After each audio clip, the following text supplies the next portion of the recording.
The man known to history as Antoninus Pius was born Aurelius Fulvus Boionius Antoninus on the 19th of September 86 AD in Lanuvium, an ancient city 20 miles to the southeast of Rome.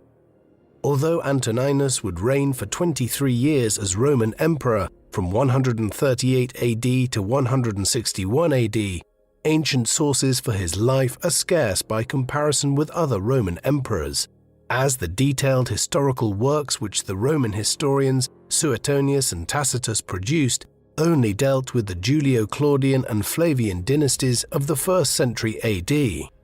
Conversely, the only full account of Antoninus's life to survive from antiquity is found in the Historia Augusta or Augustan History, a collection of 30 biographies of Roman emperors from 117 AD to 284 AD.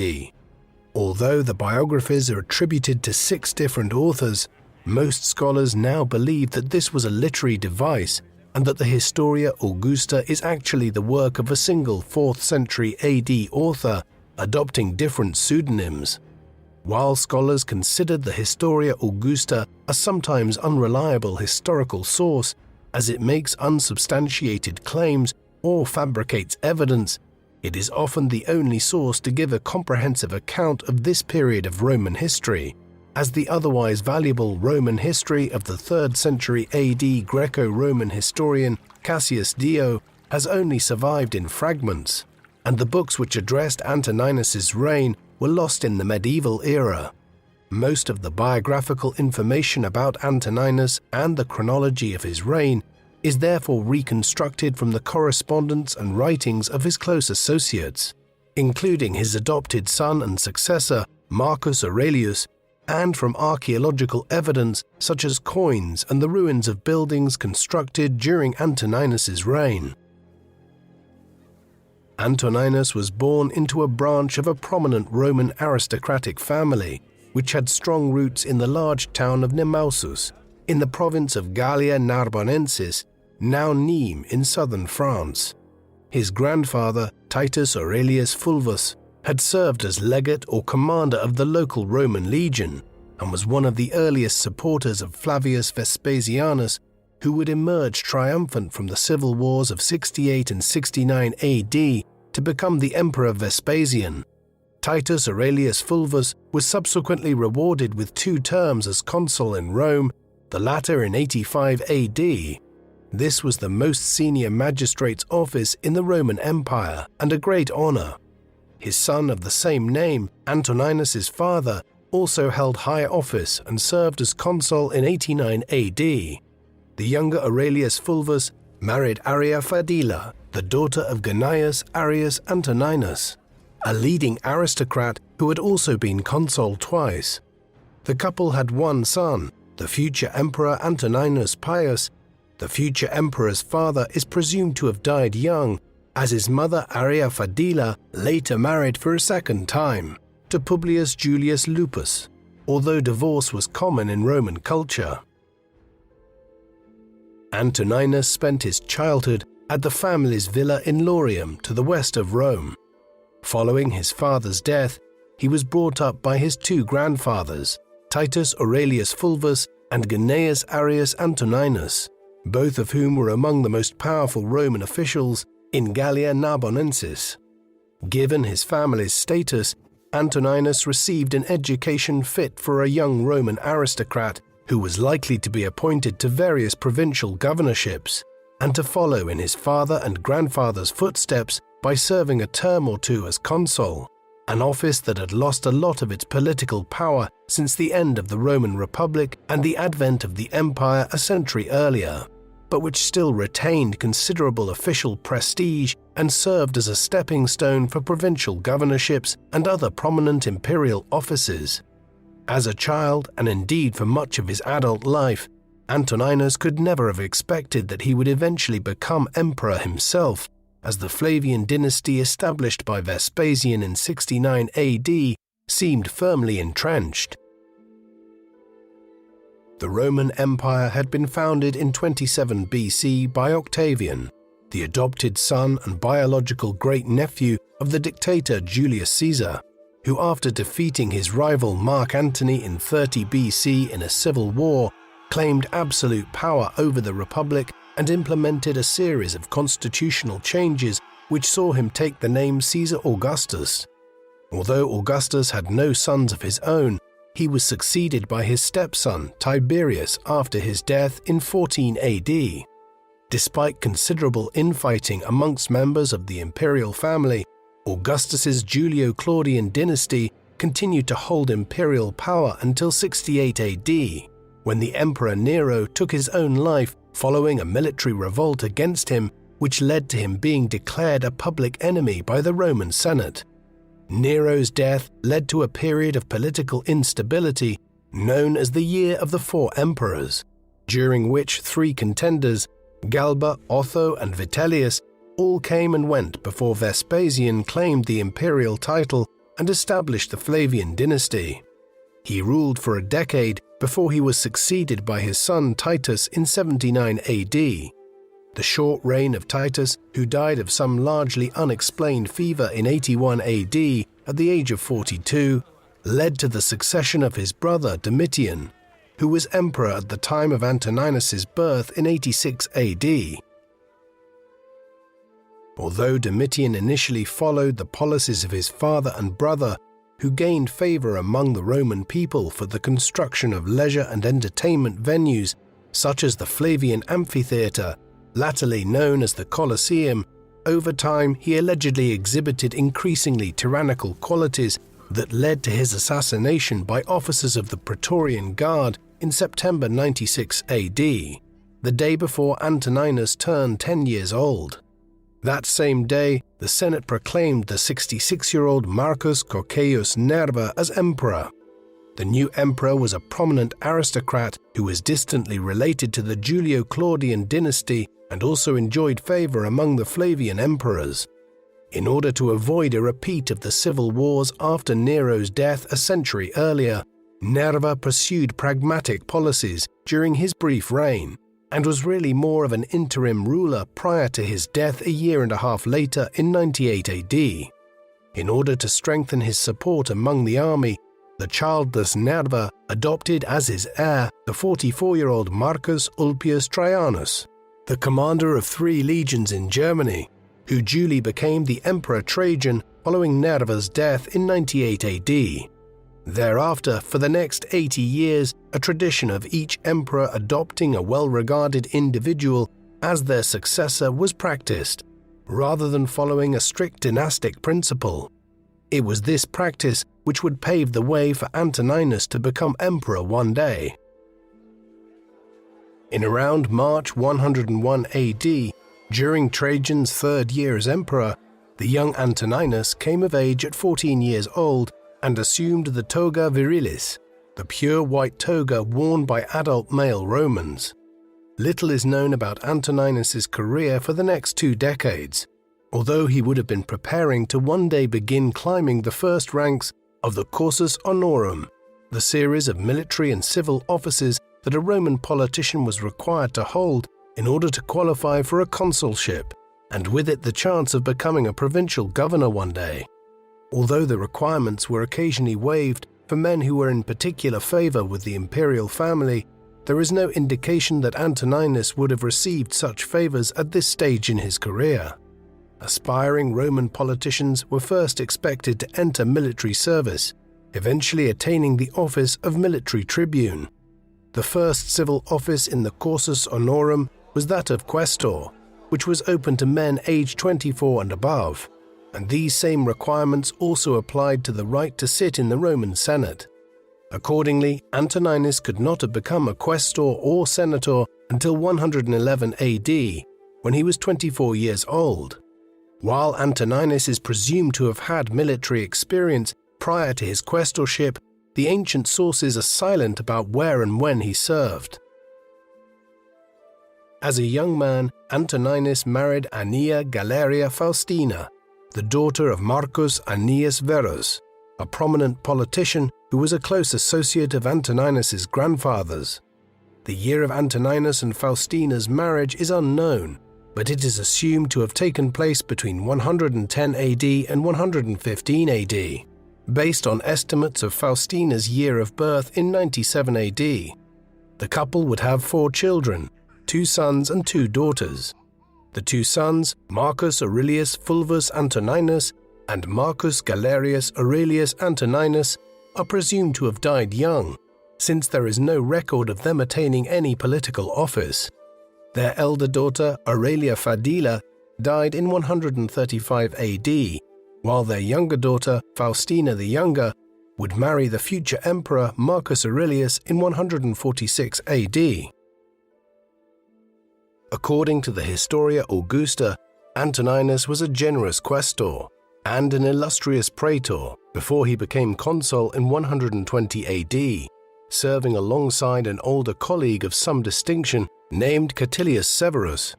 By the time of Antoninus's consulship, Trajan had already died 3 years earlier in 117 AD, leaving behind a legacy as one of Rome's greatest emperors, under whose rule the boundaries of the empire stretched to their furthest extent, as he had conquered the kingdom of Dacia in what is now Romania, annexed the Nabatean kingdom in Jordan and northwestern Arabia, and conducted the most successful military campaign ever undertaken against Rome's perennial eastern enemy, the Parthian Empire in Mesopotamia and the Caucasus.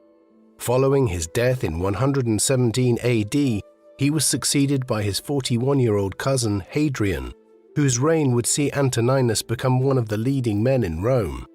At the age of 33, Antoninus was just over the minimum age limit of 32 when he began his consulship in 120 AD. Nevertheless, he was seemingly not an overly ambitious man at this time, and after his year in high office, he returned to his villa as a private citizen, seemingly not over-anxious to acquire the governorship of one of the Roman provinces, the ultimate goal for any Roman politician at this time. Instead, he enjoyed fishing and hunting on his extensive estates, and he was also a diligent administrator of his private property. While the Historia Augusta claims that he used his abundant wealth to improve the livelihoods of people by lending money at the low rate of 4%. Early in his reign, Hadrian reorganized the government in Italy, hitherto governed by the Senate, by placing political control of the peninsula under 4 proconsuls, men who exercised authority on behalf of the emperor. Antoninus was one of the 4 proconsuls, holding power over the region of Etruria in central Italy, where he had most of his estates. Antoninus's appointment to the post may have partly been motivated by his lack of ambition, as Hadrian, more so than any other previous emperor, spent most of his reign away from Rome, touring the provinces and reforming them. Because of this, he needed proconsuls governing Italy who were not overly ambitious men, and instead were people he could trust not to try and rebel and claim the imperial title themselves. It is a sign of the trust Hadrian felt towards Antoninus that while he was away in the provinces undertaking tasks such as the building of a great northern defensive wall across Britain, that he appointed Antoninus to serve as his representative in central Italy. This makes it all the more frustrating that we do not know the specifics of Antoninus's and Hadrian's personal relationship, both in the 110s AD before Hadrian became emperor and then in the 120s AD. Moreover, the ancient sources do not indicate the length of time Antoninus spent as proconsul in Italy, though he appears to have carried out his duties diligently and efficiently. After his tenure as one of the 4 governors in Italy, Antoninus served for a year as proconsul of Asia, governing a province in the western part of modern-day Turkey, which other than Rome and Italy itself was the wealthiest part of the entire empire. Julius Capitolinus, the alleged author of Antoninus's biography in the Historia Augusta, writes that Antoninus's elder daughter Fadila died shortly before his departure for Asia. This would indicate that Antoninus served as governor of Asia around 135 AD. Since Asia was the empire's richest province, its governorship was regarded as the most prestigious of the provincial offices. According to the Historia Augusta, Antoninus governed Asia in such a fashion that he alone excelled his grandfather, a reference to his maternal grandfather Arrius Antoninus, who had held the same office under Vespasian in the late 70s AD. The region's economy flourished during Antoninus's governorship, and in addition to his political duties, he cultivated friendships with prominent individuals, including Herodes Atticus, an Athenian scholar and official who governed the free cities in the province of Asia at the time. According to an anecdote told by the 3rd century AD scholar Philostratus of Athens, while Antoninus was visiting the district of Smyrna, now known by its Turkish name of Izmir, he was staying at the house of Polemon, a teacher of rhetoric who enjoyed the favor of emperors Trajan and Hadrian. Following his return to Rome, Antoninus was appointed to Hadrian's imperial council, a body made up of prominent politicians, orators, and jurists to advise the emperor on a wide range of political, legal, and judicial matters. Now in his late 40s, Antoninus was part of Hadrian's inner circle and gained a reputation for recommending leniency and moderation during meetings of the council. By this time, Hadrian was in his early 60s and in increasingly poor health.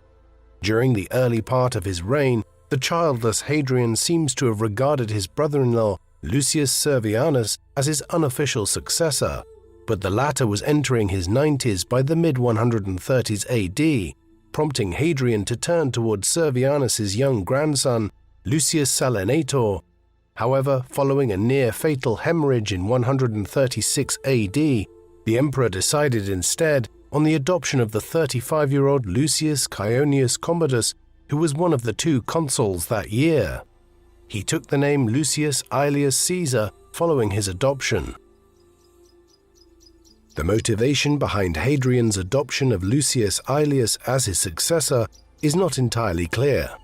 Perhaps Hadrian had made the surprising choice on account of Lucius Aelius's family connections. While the new heir had a young son of his own, he had 2 older daughters, the elder of whom was engaged to Marcus Annius Verus, the 15-year-old grandson of the 3-time consul who was Antoninus's father-in-law. According to the Roman historian Cassius Dio, writing at the beginning of the 3rd century AD, Hadrian was particularly fond of the young Marcus and envisaged him as his ultimate successor. But the plan was soon scuppered. In 137 AD, shortly after being appointed to a second consulship, Lucius Aelius was dispatched to take control of the provinces of Pannonia in modern-day Hungary. He spent a brief time there before returning to Rome in the winter, seemingly already ill. There he died on the 1st of January 138 AD, forcing Hadrian to choose a new successor.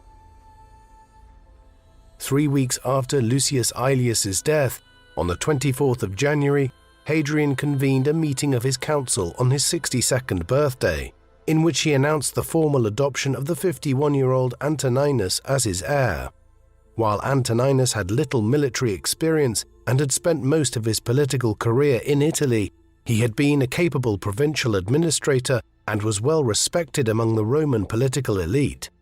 His age and the absence of any surviving sons may have also worked in his favor, as Hadrian seemed to be seeking a temporary placeholder to occupy the imperial seat for a few years until the teenage Marcus Annius Verus, the future emperor Marcus Aurelius, was old enough to assume the imperial mantle. Accordingly, as a condition of his adoption by Hadrian, Antoninus was asked to adopt both Marcus Annius Verus and the 7-year-old Lucius Caionius Commodus, son of the late Lucius Aelius. While the former took the name of Marcus Aurelius Verus Caesar, the latter's name remained unchanged, signaling Marcus's superior claim to the succession. While Antoninus was already Marcus's uncle by marriage, after becoming emperor, he further strengthened his connections with the young man by cancelling the existing betrothal arrangements among the younger generation and instead arranged an engagement between his surviving daughter, Faustina the Younger, and Marcus Aurelius. Hence, owing to a set of unusual political arrangements and the premature death of Lucius Aelius, Antoninus suddenly found himself promoted to become Hadrian's immediate successor. Antoninus's nomination as heir was not universally welcomed, and his opponents included Catilius Severus, his consular colleague from 120 AD, and a man named Ummidius Quadratus, both of whom were also related to Marcus Aurelius. While Catilius Severus was removed from his office as city prefect of Rome for his opposition to Antoninus, there were no further punishments, and the bloodshed that had accompanied Hadrian's adoption of Lucius Aelius was avoided. Antoninus did not accept Hadrian's offer immediately and asked for time to consider it. It was only a month later, on the 25th of February, that the formal adoption ceremony took place. Following his adoption, Antoninus was granted the Tribonicia Potestas and the Proconsulare Imperium, the two old republican offices which under Augustus had formed the formal basis for the emperor's political and military power respectively. Antoninus became the effective ruler of the empire as the ailing Hadrian lived out the final months of his life in substantial pain from a deteriorating heart condition. According to Julius Capitolinus, Antoninus had to intervene to prevent the emperor from attempting to take his own life. A temporary improvement in Hadrian's condition followed and enabled him to travel to Baiae in southern Italy, where he died on the 10th of July 138 AD, with his adopted heir in attendance. Antoninus's first task as emperor was to bring his predecessor's body to Rome for burial. Although most of the early Roman emperors had been buried at the mausoleum of Augustus at the Field of Mars on the eastern bank of the river Tiber, the tomb was running out of space, and Hadrian decided to build a new mausoleum of a similar design on the opposite bank of the Tiber, a short distance to the southwest. While construction work began under Hadrian, it is possible that it remained unfinished upon his death, and Antoninus had to complete work on the building, which several centuries later was converted into a castle and papal residence known as the Castel Sant'Angelo. Antoninus's accession was welcomed by many senators, who had seen their political powers and privileges reduced during Hadrian's reign. The new emperor reversed some of Hadrian's most unpopular policies, including the abolition of the 4 proconsuls governing Italy and the restoration of the government of the peninsula to the Senate. However, Antoninus's proposal to bestow divine honors on Hadrian was initially rejected. It was only by threatening to relinquish his imperial powers that he managed to persuade the Senate to deify Hadrian.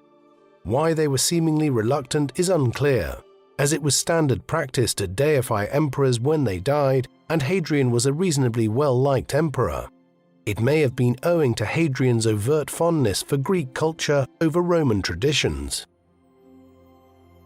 In a mark of appreciation for Antoninus, in September 138 AD, the Senate conferred the title of Augusta upon his wife Faustina, as well as granting him the name of Pius. The Historia Augusta gives no fewer than 5 possible reasons to explain why Antoninus was honored with his name, including his care for his elderly father-in-law, Annius Verus, his filial devotion to Hadrian after his adoption, and his efforts to convince the Senate to deify him, as well as the general reputation for clemency and kindness that he had attained over the course of his political career. Based on the accounts of contemporaries, Antoninus fully deserved this epithet.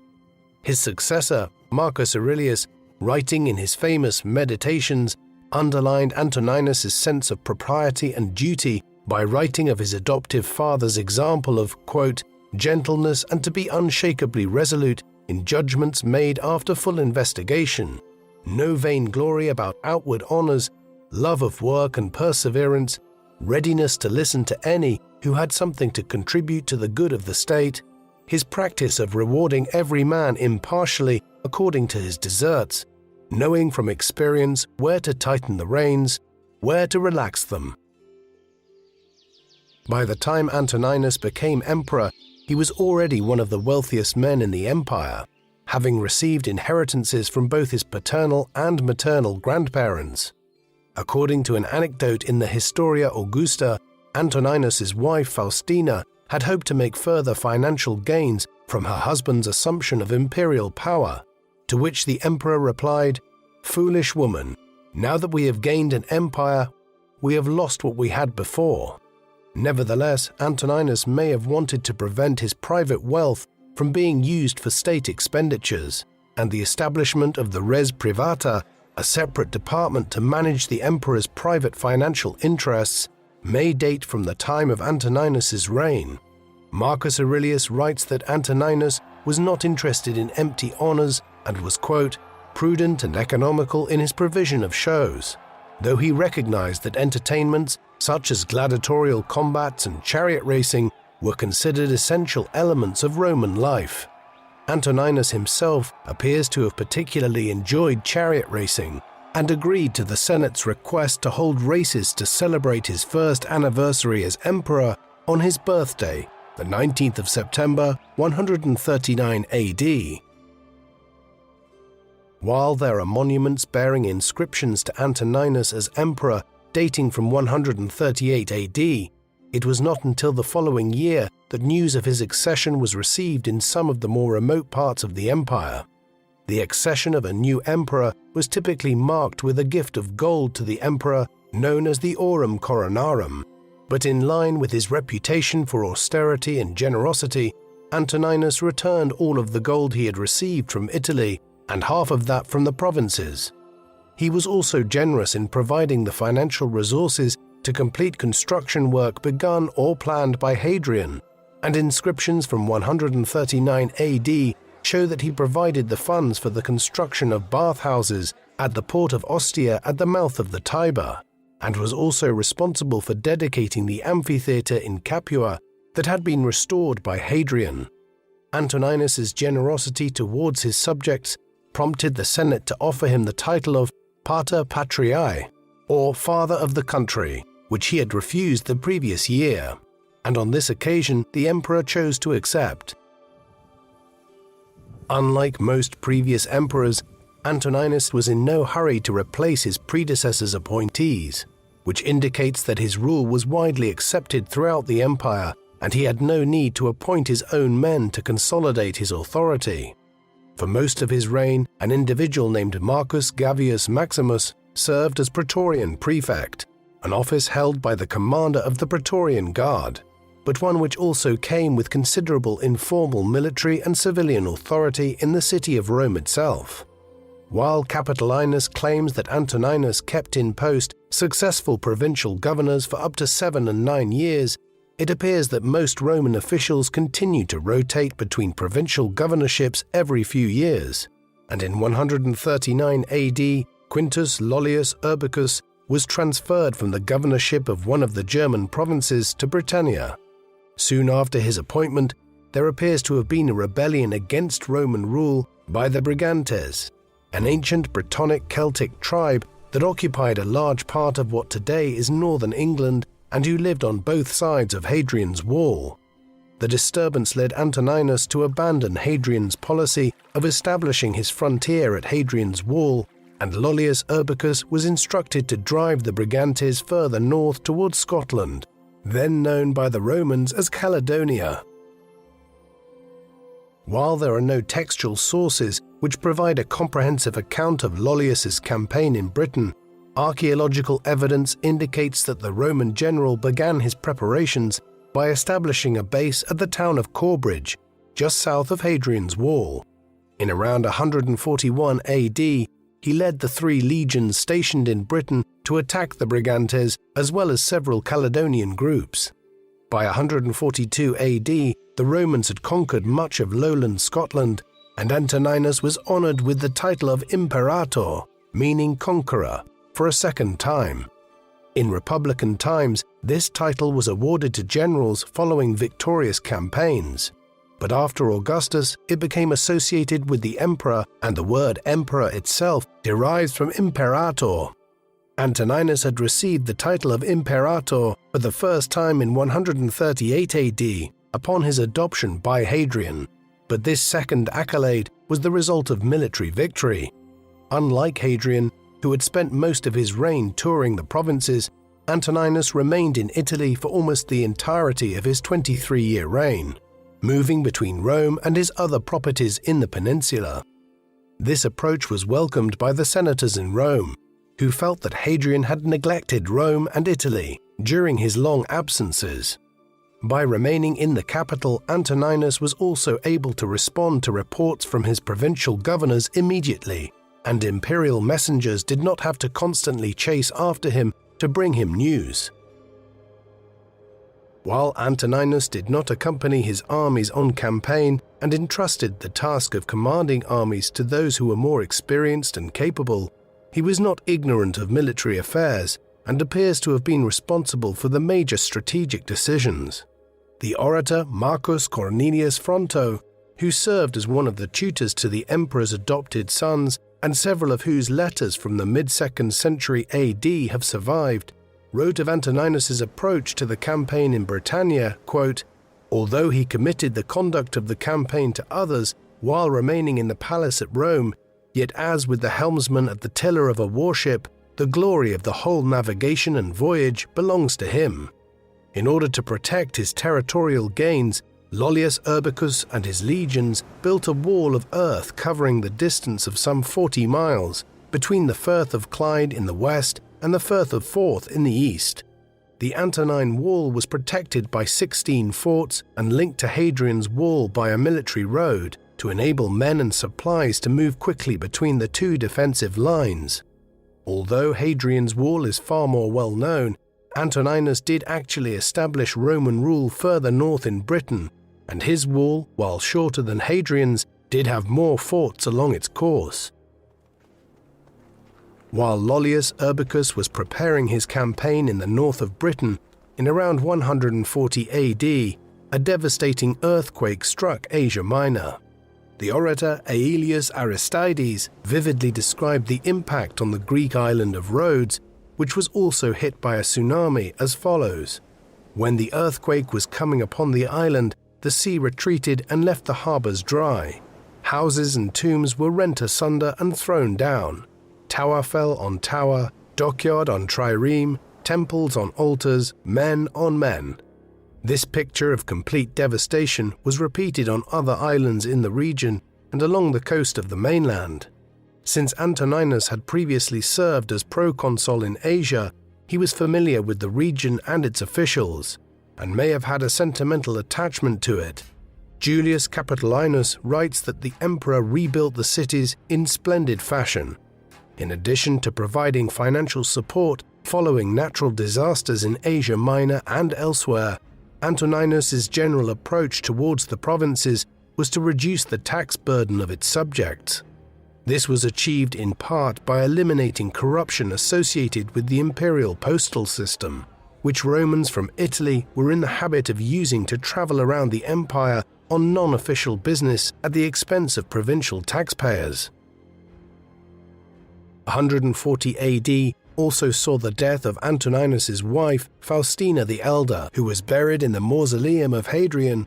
According to Capitolinus, there were many rumors of Faustina's, quote, "license and loose living" during her life, which Antoninus sought to suppress.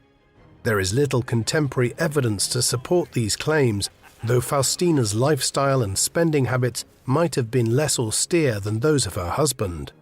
Antoninus was devoted to his wife and honored her with a charitable scheme to support orphaned girls, who were known as Faustininae. Following Faustina's death, the Senate honored her memory by deifying her, holding games in her memory and establishing a temple in the Roman Forum with priests and silver and gold statues.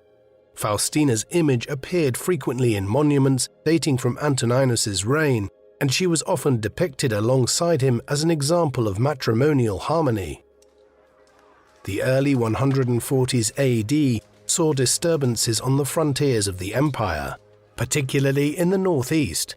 An apparent insurrection in Dacia prompted the emperor to send legions back into the province of Lower Dacia to confer greater military powers upon its governor. In Pannonia, Antoninus installed a new king for the Quadi tribe, a Germanic people who straddled the border, and he had to do the same when the throne of Armenia fell vacant. The Parthians responded to this development by sending an invasion force against Armenia, but relented after Antoninus sent the king of Parthia a letter threatening to intervene. Capitolinus's reference to Antoninus sending an army to defeat a rebellion in Germany is supported by an inscription in Rome which honors Antoninus' victory over the Germans, and archaeological evidence in Germany indicates that there was significant road-building activity which may be related to the campaign. Between 143 AD and 145 AD, Antoninus presided over an extensive infrastructure project to improve transportation links to his ancestral province of Gallia Narbonensis, firstly by making improvements to the Via Aemilia in northern Italy, and then by repairing existing roads and building new ones in Gallia Narbonensis.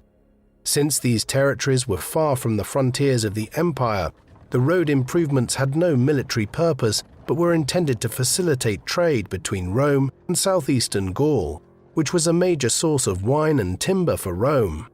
All of this military and infrastructural activity was clearly significant, yet as with so much else of Antoninus' reign, we have only the barest details concerning them.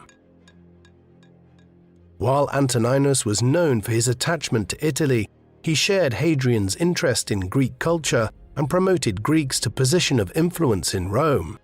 In 140 AD, for instance, he invited his old friend Herodes Atticus to Rome to serve as tutor to Marcus Aurelius and Lucius Commodus. As a further sign of the emperor's favor to his Greek friend, Herodes was made consul in 143 AD. That same year, the orator Aristides visited Rome and gave 2 speeches praising the emperor. In the first, he hailed the establishment of justice and order by Antoninus throughout the empire, highlighting the emperor's wise government and his concern for his subjects.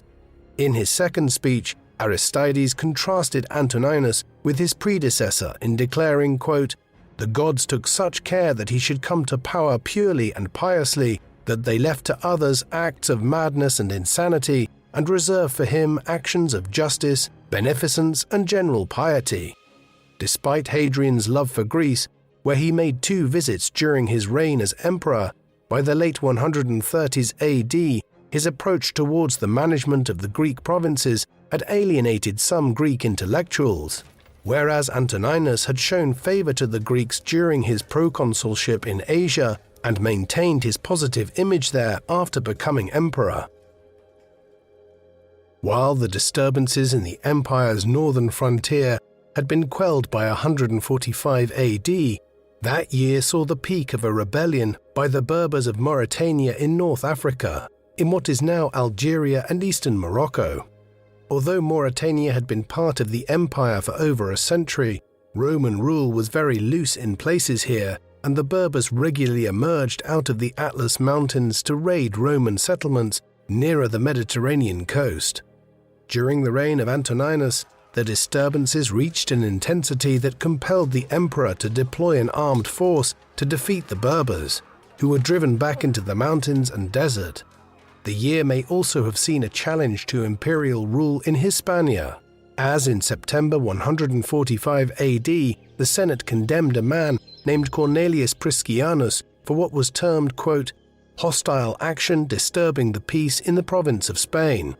The Historia Augusta states that Priscianus was involved in a conspiracy to take the throne and was forced to die by his own hand. The Historia Augusta adds that Antoninus had also approved of the execution of an Atilius Titianus for a conspiracy to overthrow him. But in both cases, the emperor refused to pursue their accomplices, and in his general approach to judicial matters, he took care to investigate issues thoroughly before he passed judgment. The 2 men may have been involved in an attempt to overthrow Antoninus and sought to gain support from the armies in Hispania as they mobilized to suppress the uprising in North Africa. By the mid-140s AD, Marcus Aurelius was in his mid-20s and was playing an increasingly active role in Roman politics. He had held his first consulship in 140 AD at the age of 19 alongside the emperor, and in 145 AD, the 2 men once again served together as consuls. In the spring, the 24-year-old Marcus Aurelius married his 15-year-old cousin, Faustina the Younger. The latter was awarded the title of Augusta, which had remained vacant since the death of her mother 5 years earlier. In November 147 AD, they had a daughter named Domitia Faustina. the first of at least 14 children. Antoninus marked the occasion by conferring upon Marcus the Tribuniciae Potestas and the Proconsulare Imperium, as well as the right to present issues to the Senate which would be discussed before any other business. Although Marcus Aurelius now enjoyed the same official powers as Antoninus, the latter continued to hold supreme authority and made these arrangements to ensure that Marcus was accustomed to the duties and responsibilities of a Roman emperor. This was an important constitutional development of Antoninus's reign, being the first time that the imperial powers were held by both a senior and junior ruler, a step on the path towards the concept of having multiple emperors, which would fully emerge in the late 3rd century AD. The year 148 AD marked the 900th anniversary of the foundation of the city of Rome. The Jubilee year was marked by lavish games. As part of these, a host of exotic animals, including elephants, giraffes, rhinoceroses, and crocodiles, were exhibited and slaughtered in the amphitheaters. In order to meet the expenses of these entertainments and other government activities, Antoninus debased the silver coinage by 5%, but this does not appear to have had any immediate negative impact on the Roman economy. Throughout the first decade of his reign, Antoninus had anticipated the 900th anniversary year by issuing coinage depicting founding myths of Rome, including the Trojan warrior Aeneas, the hero of Virgil's Aeneid, and the brothers Romulus and Remus, with the she-wolf who according to legend had raised them on the banks of the river Tiber, where they later founded the city in 753 BC.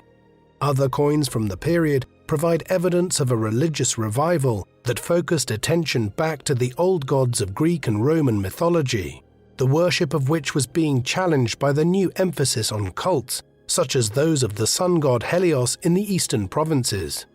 Living up to his surname, Antoninus was firmly attached to the old religious traditions, and never failed to conduct the sacrifices expected of him in his capacity as Pontifex Maximus, Rome's chief priest. In 139 AD, at the beginning of Antoninus's reign, he restored a temple dedicated to Jupiter, Juno, and Minerva, and he set up further shrines to Jupiter in 148 AD and 157 AD. The year 148 AD also marked Antoninus's 10th year on the imperial throne, which he commemorated by symbolically giving up his powers before accepting them again from the Senate, following a tradition established by Augustus, who sought to legitimize his rule as emperor by engaging in this ritual, one which made it appear as though his powers were bestowed on him willingly by the people of Rome. While this formality was abolished by later emperors, Antoninus appears to have made a genuine attempt to strengthen the aristocratic element of the unwritten Roman constitution by bolstering the powers of the Senate. As a senator himself in years gone by, he would have been familiar with the complaints of his colleagues about Hadrian's rule as being perceived as aloof. As emperor, Antoninus showed deference to the Senate and made generous gifts to individual senators. Despite Antoninus's efforts to raise the dignity of the Senate, where important matters of state continued to be debated, political decision-making was still restricted to a small number of leading senators who were part of Antoninus's imperial council and could influence their colleagues to vote in a certain way. According to Capitolinus, the extensive legal reforms that date from Antoninus's reign were enacted on the advice of legal experts who were members of his council. These reforms were motivated by the desire to simplify legal proceedings and to increase protections for weaker members of society. Such members introduced by Antoninus included additional protections for children being adopted, confirmation that a slave once freed could not be returned to bondage, as well as other rules to protect slaves from overly abusive masters. In matters of law, as in other areas of state administration, Antoninus was not much of an innovator, but sought to improve the operation of existing processes. As emperor, Antoninus personally received petitions from his subjects and diligently investigated complaints. Disputes between individuals or cities which could not be resolved amicably were escalated to the emperor, and his judgment was rarely questioned. According to Aristides, Antoninus's solution to these difficult issues left both parties satisfied. At the end of his first decade in power, the 62-year-old Emperor Antoninus Pius had avoided the costly wars and internal rebellions of his predecessors, and was praised as a wise ruler throughout the empire.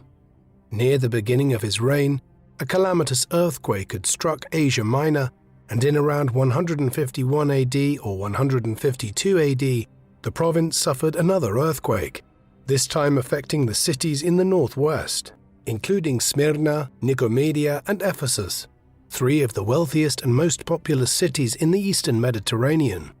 On this occasion, Marcus Aurelius played a prominent role in the relief efforts, as evidenced by a coin which states that Marcus was responsible for the reconstruction of Smyrna. Antoninus is known to have built baths in Nicomedia and Ephesus, which may have been part of the reconstruction work, although further details are scarce.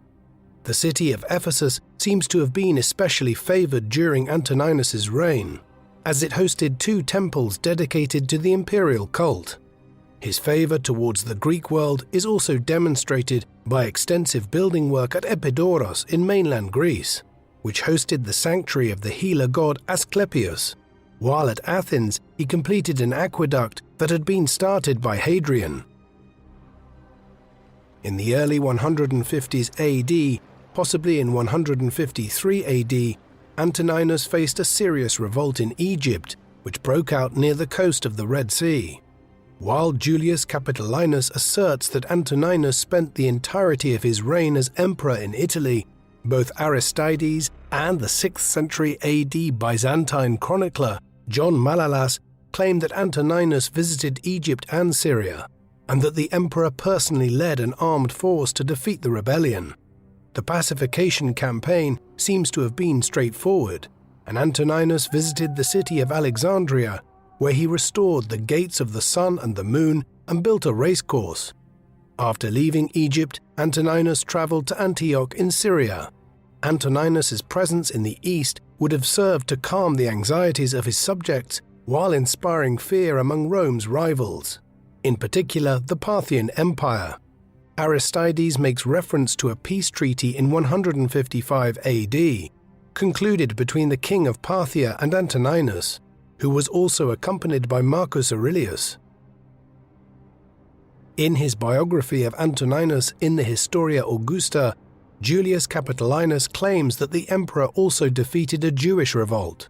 Although it is difficult to establish a date for this insurrection, and given how well documented previous Jewish revolts against Roman rule since the mid-60s AD had otherwise been, it seems plausible that this was little more than a small bout of unrest in Judea in Antoninus's reign. More broadly, Antoninus allowed many Jews who had fled from Judea during the reigns of Trajan and Hadrian following revolts there to return, and he loosened the generally anti-Jewish policies which the Roman state had been pursuing for a century. References to a Jewish revolt during Antoninus's reign are also found in the first apology of a man known to history as Justin Martyr, a Greek philosopher from Judea who had converted to Christianity and sought to defend Christians from religious persecution. The first apology was addressed to Antoninus and dated to between 155 AD and 157 AD. The emperor may have been in Syria when he received Justin's petition. In it, he urged Antoninus to stop the persecution of Christians. He also provided an intellectual defense of Christian thought by making comparisons to Greek and Roman mythology, and denied that the religion posed any political threat to Rome. Martyr's intervention is curious, as there was no concerted Roman policy of persecuting Christians by the middle of the 2nd century AD. That would only commence a century later, once the number of Christians in the empire rose dramatically and the state became genuinely concerned about the threat they posed.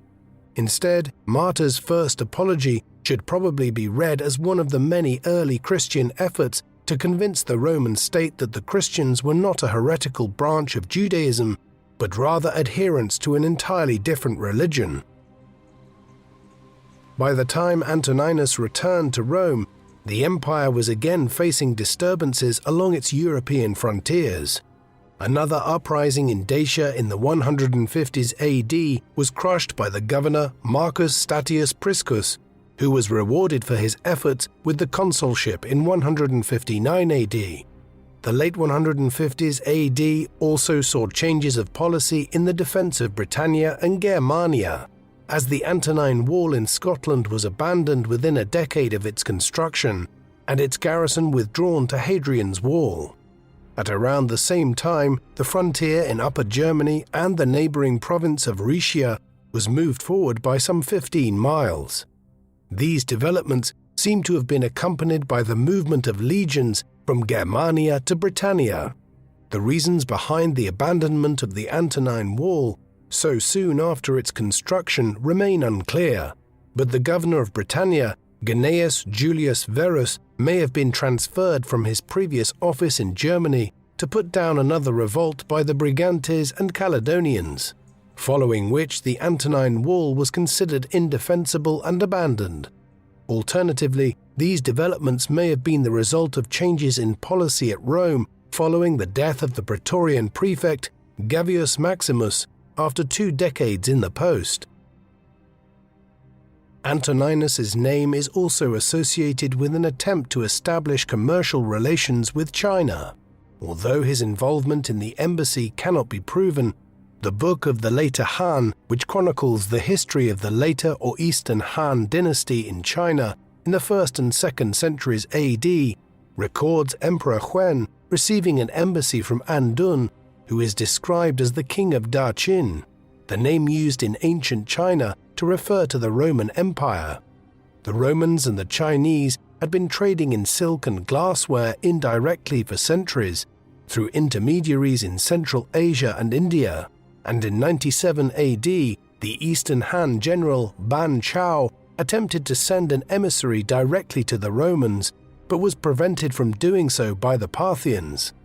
The meeting between the Roman envoys and the Chinese emperor, recounted in the Book of the Later Han, is dated to 166 AD, 5 years after Antoninus Pius's death.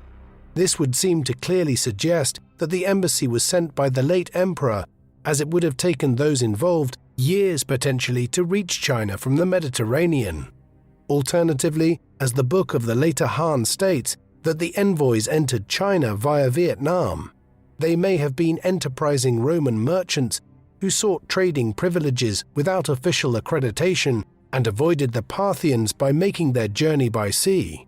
While the envoys brought gifts from Southeast Asia, the Chinese court does not appear to have been particularly impressed by what the Romans had to offer, and the Romans and Chinese never managed to establish a direct diplomatic or commercial relationship despite further embassies in the 3rd century AD. A final coda to Antoninus's reign was a rather bleak one. In 165 AD, a mysterious though deadly plague began to sweep across the Roman Empire. Although it would primarily dominate the reign of Marcus Aurelius, the epidemic is known as the Antonine Plague, as it first arrived in the Mediterranean during the final stages of Antoninus's reign. To this day, there is no agreement as to what disease was involved. The most likely contenders are measles or smallpox, the latter being the most probable from contemporary descriptions of the symptoms. It clearly arrived from the east, somewhere in Asia, as the first concerted reports of it came from the eastern borders of Rome's empire, and it was clearly devastating, particularly in a state which by ancient standards was highly urbanized, and which had lots of large, cramped and dirty cities that disease spread like wildfire through. By the time the first major wave of it ended in around 180 AD, an estimated 10 million Romans had died, though the number may have been significantly higher. This would have represented somewhere between 10 and 25% of the population of the empire, and was one of the deadliest plague epidemics to ever strike the Mediterranean world. Old age rather than the plague was what would claim Antoninus's life when the end came. By the late 150s AD, he was in his early 70s and was in poor health. According to the Historia Augusta, he could no longer stand upright without supports. Due to the emperor's deteriorating health, Marcus Aurelius assumed a greater share of political responsibilities over time. Indeed, more broadly, the two men had worked effectively together during the second decade of Antoninus's reign, and during the 150s AD, Marcus Aurelius's name often appeared alongside that of Antoninus's in inscriptions honoring them. In 161 AD, Marcus Aurelius was appointed as consul for the year. It was a fitting appointment. Antoninus died early in the year, probably on the 7th of March 161 AD, at the age of 75, and was succeeded by Aurelius. According to the account in the Historia Augusta, a few days before his death, Antoninus was at his estate at Laurium, when he ate a large amount of cheese at dinner and fell violently ill. The following day he became feverish. As he realized he was dying, he summoned Marcus Aurelius to his bedside and entrusted the state to him. It was already late, and a guard came to the dying emperor to ask for the password for the night. Antoninus replied with the word equanimity, before turning over to his side as if to sleep, and passed away. He had been emperor for over 23 years, making him the second longest reigning Roman emperor after Augustus at the time. Antoninus had adopted his heir at the beginning of his reign, and Marcus Aurelius succeeded to the throne without any impediment. Antoninus's popularity among the Roman political elite was such that Marcus Aurelius had no trouble in persuading the Senate to deify his predecessor and to hold funerary games in his memory. The late emperor's remains were deposited at Hadrian's mausoleum, and the Temple of Faustina was rededicated to Antoninus and Faustina. In a departure from tradition, Marcus Aurelius petitioned the Senate to confer the Tribonicia Potestas and the Proconsulare Imperium, as well as the title of Augustus, upon his adoptive brother Lucius Commodus, making him his co-emperor with the name Lucius Verus. This was the first time in the history of the Roman Empire that two men held the title of Augustus at the same time, and the two ruled as joint emperors until Lucius Verus's death in 169 AD, quite possibly having contracted the plague that was sweeping the empire. Despite this sharing of imperial honor, Marcus's position as the senior emperor was never questioned. Although Marcus Aurelius had hoped to emulate his adoptive father in presiding over an era of peace and stability, his reign would be dominated by the Marcomannic Wars, a series of conflicts fought in the region around the Carpathian Basin and northwards into southern Germania, through which Germanic and Asiatic tribes such as the Marcomanni, Quadi, and Sarmatians sought to invade the Roman Empire. These foreshadowed the invasions which would destroy the empire between the 3rd and 5th centuries AD. Antoninus Pius was the fourth of the so-called five good emperors who ruled Rome between the accession of Nerva in 96 AD and the death of Marcus Aurelius in 181 AD. Although he was the longest reigning of the five emperors, we know frustratingly little about his reign owing to a lack of sources, although archaeological evidence does compensate for this to some degree. Nevertheless, there is no doubt that he was a comparatively successful ruler who prioritized effective administration and peace. Beyond a brief effort to expand north in Britain, he was happy to maintain the existing borders of the realm and mostly engaged in infrastructure development and sound governance. Criticism could be leveled at him that he was singularly unambitious. He did not conquer new lands or build a great forum in Rome, nor did he attempt any novel administrative projects in the provinces. Even the Antonine Wall, which he built in Scotland, was quickly abandoned once resistance to it was offered by the Brigantes and the Caledonians. But maybe this was the best thing. Undoubtedly, a Roman who lived through the civil wars of the age of Julius Caesar and Caesar Augustus, or the chaos that was to come between the 3rd and 5th centuries AD, would certainly have traded the war and instability of their own times for the rather boring peace and tranquility of the reign of Antoninus Pius. What do you think of Emperor Antoninus Pius? Does he deserve his ancient reputation as a wise ruler who enjoyed the support of both the elites and the common people? Or was he an unimaginative bureaucrat who did little that was ambitious during his long reign? Please let us know in the comment section. And in the meantime, thank you very much for watching. Thank you for watching People Profiles documentaries. Please subscribe if you haven't already, and don't forget to hit the bell icon to get notifications so you never miss an upload. If you would like to watch our videos with no adverts of any kind, listen to audio podcast versions of our videos, discuss history with other People Profiles fans, and much, much more, go to peopleprofiles.com and become a member for as little as $2 per month. Members can also receive discounted merchandise, behind-the-scenes material, and a credit in our videos, along with much more. So, please support us in our work in return for exclusive offers at peopleprofiles.com via the link in the video description. Thank you very much for watching.